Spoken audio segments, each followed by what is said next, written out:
Hello again, everyone. Truck CB Sales here with a tune-up report for Jessie and the Bayou, Mr. Outlaw, on the Stryker SR-655 HP. Jessie, I got you ready to go. Let's get right to it. Alright, power all the way down.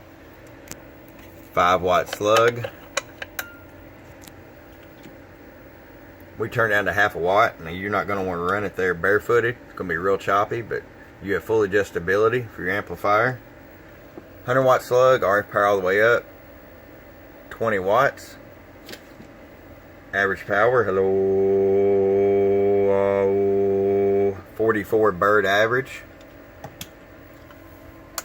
Show you peak power, hello,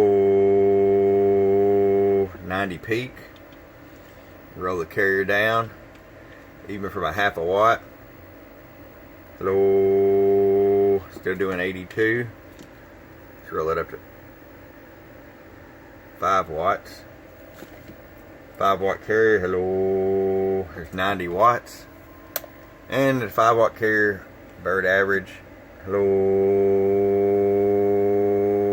still getting almost 38 bird from a 5-watt carrier. Alright, Jessie, it's ready to come to you. I hope you enjoy. From your friend Truck at truckcbsales.com. Bump bump.